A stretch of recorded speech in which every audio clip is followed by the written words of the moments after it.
Assalamualaikum warahmatullahi wabarakatuh. Selamat berjumpa kembali dalam pembelajaran biologi.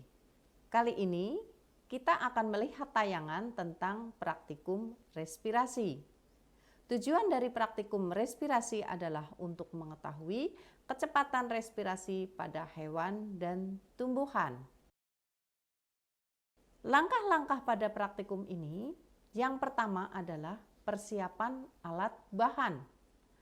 Alat dan bahan yang pertama adalah respirometer, kemudian yang kedua timbangan, yang ketiga pipet tetes, keempat beker gelas, 5 kristal NaOH atau KOH, 6 eosin atau air, 7 vaselin, 8 kapas, 9 kecambah, dan serangga. Alat bahan yang kita gunakan pada praktikum kali ini semuanya sudah tersedia di sini. Yang pertama adalah respirometer. Respirometer ini merupakan suatu alat untuk mengukur berapa volume oksigen yang digunakan dalam proses respirasi. Hewan percobaan yang kita pakai, hewan percobaannya adalah jangkrik. Kita lepas respirometer terlebih dahulu dari platnya. Respirometer ini terdiri dari 2 bagian. Yang pertama berupa tabung yang nanti sebagai wadah atau tempat untuk meletakkan jangkrik atau kecambah. Kemudian yang kedua berupa tabung panjang dari kaca, dan di sini sudah terdapat skala. Skala ini nanti akan digunakan untuk mengukur berapa volume O2 yang digunakan dalam proses respirasi. Kalian harus dengan hati-hati memperlakukan respirometer ini karena terbuat dari bahan kaca. Kita letakkan kembali terlebih dahulu pada platnya. Kemudian alat yang kedua adalah timbangan. Nah, ini timbangannya. Timbangan ini merupakan suatu neraca Ohaus untuk menimbang massa benda atau berat benda yang dipakai untuk praktikum ini. Di mana timbangan ini akan dipakai untuk menimbang kecambah. Ini sudah ada kecambah ya yang sudah ditimbang. Ini masing-masing 5 gram dan 10 gram kecambah yang akan kita gunakan. Kemudian di sini kita menggunakan hewan yang akan kita ukur untuk mengetahui laju respirasinya atau volume udara yang digunakan dalam respirasi, yaitu jangkrik. Jangkrik ini kita ambil dari ukuran yang kecil, kemudian sedang, dan besar. Hewan ini kita timbang terlebih dahulu. Alat berikutnya adalah stopwatch. Stopwatch ini digunakan untuk menghitung laju respirasi dalam satuan menit. Ya. Jadi nanti pada saat memulai pengamatan, setelah semua perangkatnya lengkap, kemudian kita hidupkan ini, kita ukur setiap 2 menit pertama, 2 menit kedua, 2 menit ketiga, sampai 2 menit keempat. Untuk variabelnya silakan nanti misalnya saya mau mengukur selama 20 menit boleh ya dengan durasi waktu yang berbeda-beda. Alat berikutnya adalah pipet. Kita menggunakan pipet tetes yang ujungnya agak meruncing. Ya, ini sebenarnya kurang kecil pipetnya supaya nanti cukup untuk meneteskan air pada lubang respirometer, pada ujung lubang respirometer seperti ini. Nah, di sini sebenarnya kita menggunakan bahan eosin, tetapi dengan pertimbangan kadang-kadang sulit untuk membersihkan sehingga cukup menggunakan air, dan itu akan nampak pada pergerakan skala respirometer. Bahan-bahannya, yang pertama tadi kecambah sudah saya perlihatkan ini dengan berat yang berbeda, masing-masing 5 gram ada dan 10 gram. Kemudian jangkriknya, kemudian menggunakan bahan kimia yaitu KOH. Nah, khusus untuk bahan KOH ini merupakan suatu basa kuat sehingga harus diperlakukan dengan hati-hati. Kita menggunakan safety, pelindung diri seperti sarung tangan dan menggunakan baju praktikum ini fungsinya adalah untuk melindungi diri dari percikan senyawa-senyawa kimia yang nanti bisa menyebabkan gangguan pada permukaan kulit. Khusus untuk KOH ini merupakan suatu bahan iritan, jadi dapat menyebabkan iritasi dan juga korosif, di mana ini kalau tersentuh kulit itu akan terasa sangat gatal, sehingga harus hati-hati. Kemudian kita menggunakan vaselin. Vaselin ini digunakan untuk melumasi bagian respirometer, ya. Jadi bagian respirometer ini nanti kita olesi dengan vaselin pada bagian ujungnya ini, ujung pada skala, ya. Kemudian pada bagian mulut botol respirometer, sehingga dengan vaselin ini memungkinkan tidak ada udara kontak dengan luar.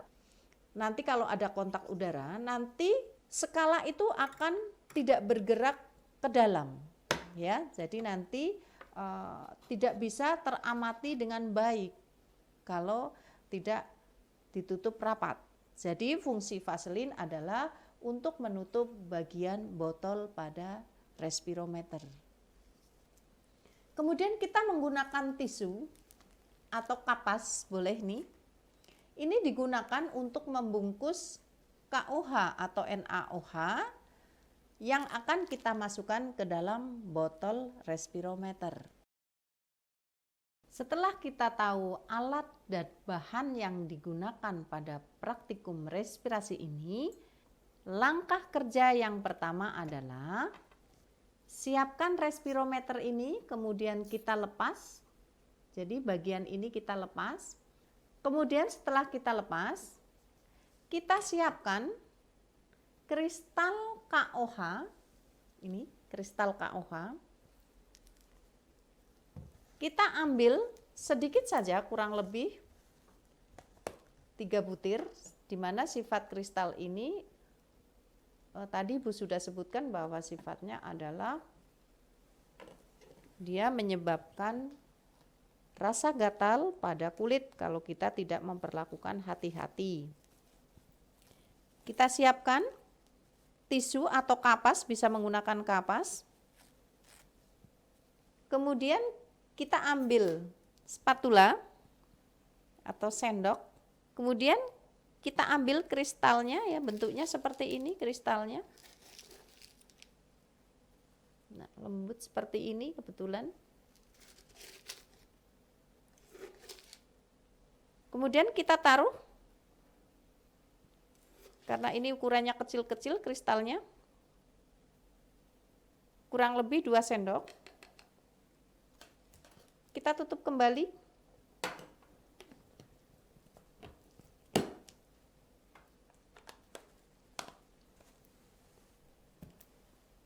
Kemudian kristal kita bungkus seperti ini. Dan kita masukkan ke dalam tabung respirometer. Seperti ini. Kita tambah tisu supaya tidak ada kontak langsung dengan hewan percobaan.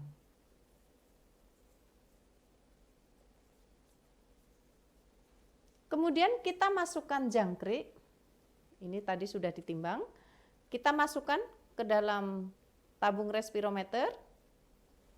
Kemudian pada bagian mulut tabung kita olesi dengan vaselin.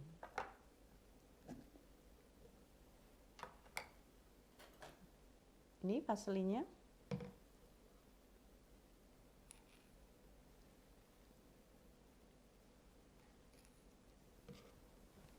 seperti ini ya, dengan menggunakan tangan kita olesi pada bagian ujungnya atau mulut pada tabung. Kemudian pada bagian skala ini ujungnya juga kita olesi, nah seperti ini, supaya tidak terjadi kontak dengan udara luar. Kemudian kita pasang seperti ini. Untuk lebih memastikan tidak ada kontak udara, kita oles lagi pada bagian pertemuan antara tabung dengan skala. Nah, seperti ini. Kemudian kita pasang respirometer pada plat. Kita jepit ya.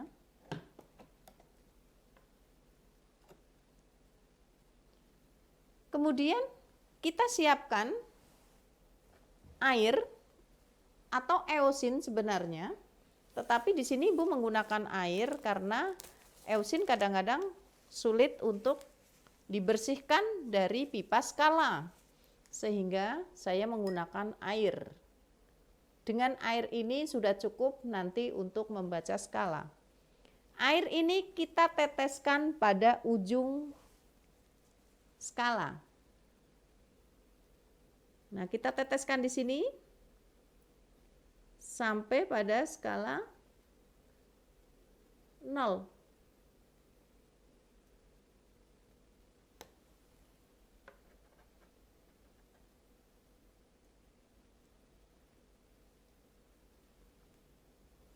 Setelah kita teteskan, kemudian kita amati. Pengamatan dilakukan setiap 2 menit. Jadi pada saat skala menunjuk 0, ini sudah mulai berjalan. Di sini menunjukkan bahwa proses respirasi itu sudah mulai terjadi. Jadi ini airnya sudah mulai berjalan tuh. Air pada skala sudah mulai berjalan menuju ke 0. Pada saat titik 0, nah kita mulai hidupkan stopwatch. Pengamatan 2 menit pertama, hidupkan stopwatch. Nah, 2 menit pertama, kita lihat pergerakan air pada skala. Ini nampak jelas pergerakannya.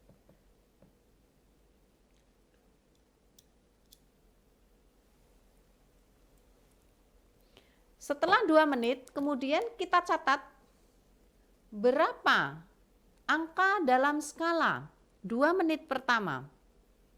Kemudian 2 menit ketiga, 2 menit keempat, dan seterusnya. Nah, di sini nampak jelas skala ini, air pada skala ini bergerak cepat.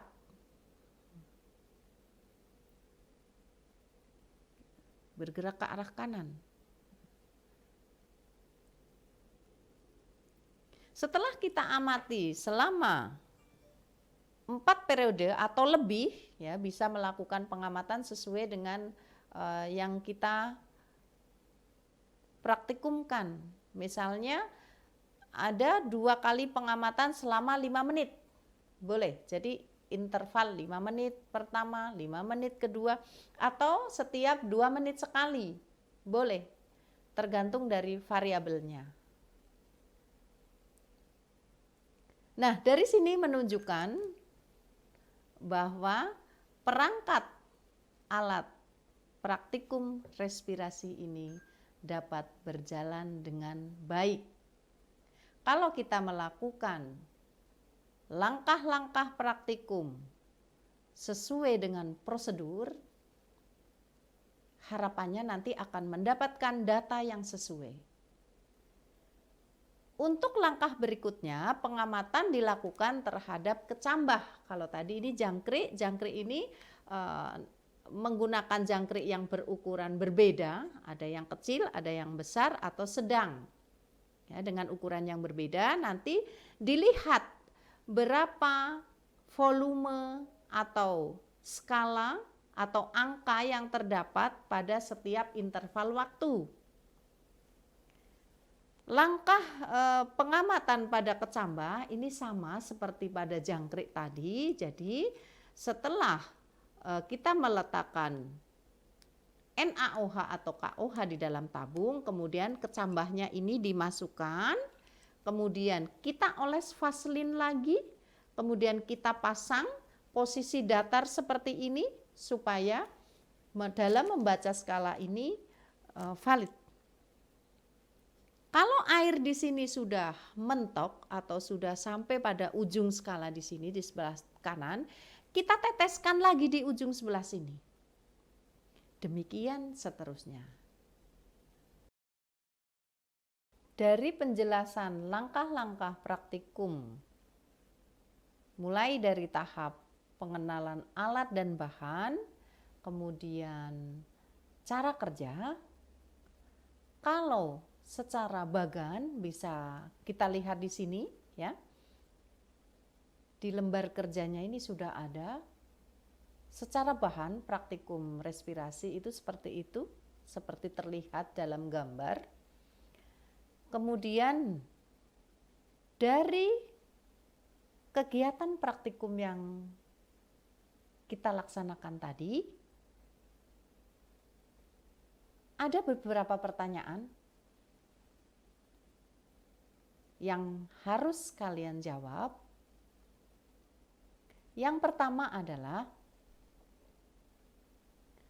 faktor apakah yang menyebabkan pergerakan kedudukan eusin pada pipa berskala? Saya ulang lagi pertanyaannya. Faktor apakah yang menyebabkan pergerakan kedudukan eusin? Saya tekankan bahwa tadi yang digunakan untuk penanda pada skala itu bukan eusin tetapi air. Jadi kedudukan air pada pipa berskala. Jadi faktor apakah yang menyebabkan pergerakan kedudukan air pada pipa berskala? Pertanyaan yang kedua, apakah fungsi NaOH atau KOH? Tulis reaksi kimianya. Saya ulang lagi. Pertanyaan yang kedua, apakah fungsi NaOH atau KOH? Tulis reaksi kimianya. Nomor 3, buatlah kesimpulan berdasarkan kegiatan praktikum di atas. Nah, untuk kegiatan 3 ini, karena angka-angka yang muncul pada percobaan respirasi tadi itu belum tertera, belum ada, atau data-datanya nanti untuk menjawab pertanyaan nomor 3. Ibu akan menyampaikan ilustrasi pada pembelajaran yang akan datang. Terima kasih, semoga gambaran praktikum tentang respirasi pada hewan dan tumbuhan dapat memberikan wawasan bagaimana kalau kita melaksanakan praktikum di laboratorium. Semoga bermanfaat. Sampai jumpa pada pembelajaran biologi seterusnya. Terima kasih. Assalamualaikum warahmatullahi wabarakatuh.